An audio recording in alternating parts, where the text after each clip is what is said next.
नमस्कार. मराठी रोहिणी किचन या आपल्या यूट्यूब चॅनलमध्ये मी तुमचं स्वागत करते.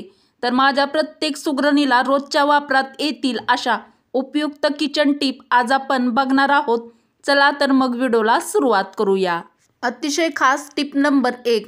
पुलाव बनवण्यासाठी पुलावासाठी मसाला तयार करताना पदार्थ कोरडे भाजून मिक्सरवर छान बारीक दळून घ्यावे आणि हा मसाला पाण्यात चांगला उकळून घ्यावा. खळखळ उकळी आल्यावर गॅस बंद करून ठेवावा व नंतर पाणी थंड होऊन द्यावे आणि याच पाण्यात भात शिजवावा.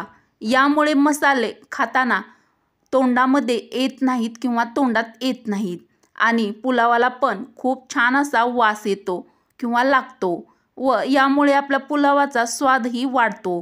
तर पुलाव बनवताना ही टीप तुम्ही ट्राय करू शकता. टीप नंबर 2. ज्वारीचे दळून आणून बरेच दिवस झाल्यास भाकरी चांगली होत नाही, म्हणजेच ती गोल थापली जात नाही किंवा तुटते किंवा चिरते. तर अशा वेळी पीठ भिजवताना त्यात थोडा शिजलेला भात त्यामध्ये घालावा. यामुळे भाकरी करताना अजिबात तुटत किंवा मोडत नाही. अत्यंत खास टीप नंबर 3. पावभाजी करताना पाव एकसारखे कापले जावेत यासाठी एका भांड्यात गरम पाणी ठेवावे आणि त्यात बुडवून गरम झालेल्या सुरीने मस्तपैकी पाव कापावा. यामुळे पाव चांगले कापले जातात. तर पावभाजी बनवताना पाव कापताना ही टीप ट्राय करू शकता. अत्यंत उपयुक्त व खास टीप नंबर 4. सुगंध यावा यासाठी दही विरजताना त्यात कढीपत्त्याची 2 ते 3 पाने टाकावीत. अत्यंत उपयुक्त टीप नंबर 5. लाल भोपळा, कलिंगड, खरबूज याच्या बिया कडक उन्हात वाळवाव्या व नंतर सोलून साठवून ठेवाव्या. पदार्थ गार्निश करण्यासाठी त्याचा उपयोग होतो. प्रत्येक सुगरणीच्या कामी येईल अशी साधी सोपी पण अत्यंत महत्त्वाची टीप नंबर 6. भाज्या कडधान्य उकळल्यानंतर त्यातील पाणी आपण फेकून देतो, तर ते पाणी फेकू नका. यात विटॅमिन बी कॉम्प्लेक्स मोठ्या प्रमाणात उतरते, त्यामुळे हे पाणी फेकून देऊ नये. तर हे पाणी भाजीत किंवा कणिक मळतानाही वापरता येते. उकळून न घेता हे यांना वाफेवरही शिजवू शकता. तर तुमच्या पण किचनमध्ये तुम्ही कडधान्य किंवा भाज्या शिजवताना ही टीप नक्की फॉलो करा. टीप नंबर 7. वरणासाठी डाळ शिजवताना त्यात 1 चमचा मेथीची पुरचुंडी करून ठेवावी. यामुळे वरण छान रुचकर होते आणि पचनासही हलके होते. तर वरण बनवताना ही टीप ट्राय करू शकता. टीप नंबर 8.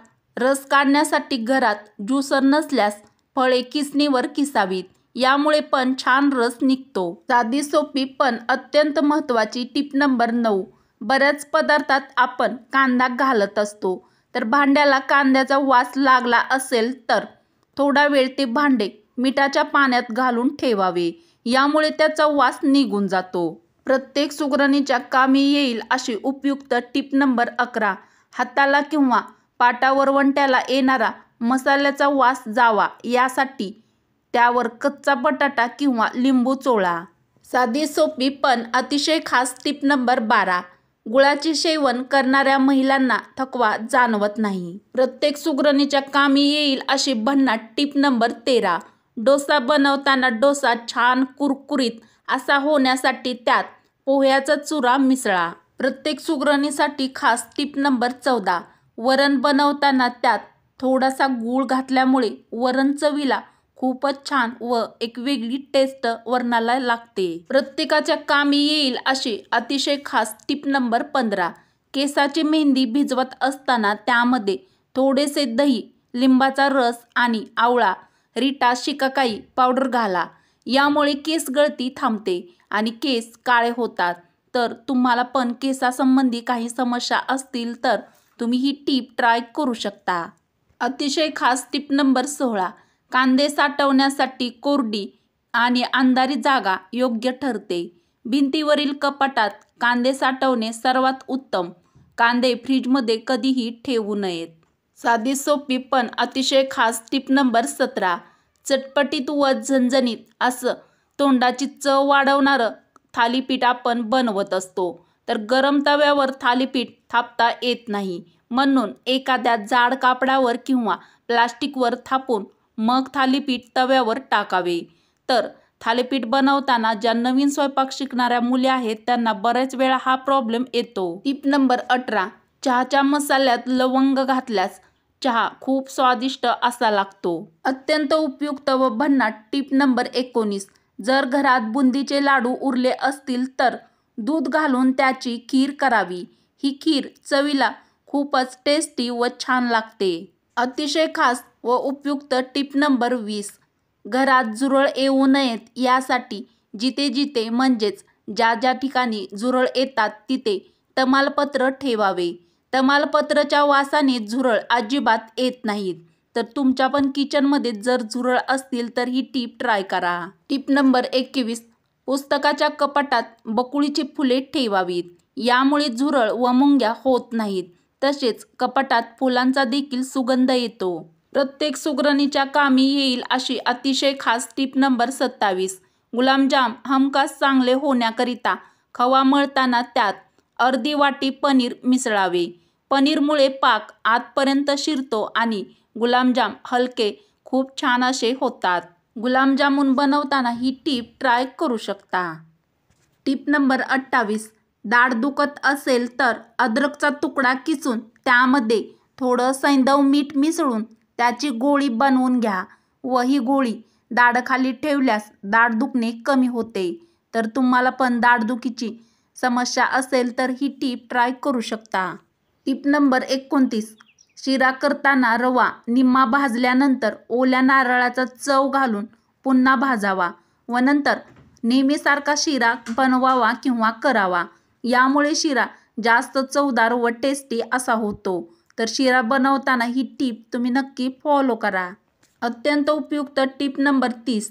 मेथी न भिजवता मेथीचे लाडू करायचे असल्यास मेथी चांगली भाजून घेऊन पावडर तयार करून रव्याबरोबर लाडू करावेत. तर मेथीचे लाडू बनवताना ही टीप ट्राय करू शकता. Tip number 31. कोणत्याही प्रकारची दिरडी करताना त्यामध्ये कांदा कापून घालण्याऐवजी किसून घालावा. यामुळे दिरडी छान कुरकुरीत अशी होतात. कोबीची भाजी म्हटलं की घरातले नाक मुरडतात. अशा वेळी टिप नंबर 32. कोबी शिजवून खाण्यापेक्षा कच्चा खावा. यामुळे कॅल्शियम आपल्या शरीराला भरपूर प्रमाणात मिळते. कोबी किसून घेऊन त्याची छान अशी कोशिंबीर करावी. ही चवीला कोशिंबीर खूपच छान लागते. अत्यंत महत्त्वाची व फायद्याची टिप नंबर 33. 4 ते 5 कापुराच्या वड्या एखाद्या वाटीमध्ये ठेवून किचनमध्ये ठेवल्यामुळे कापुराच्या वासाने माशा येत नाहीत. तर तुमच्या पण किचनमध्ये माशा येत असतील तर ही टीप ट्राय करा.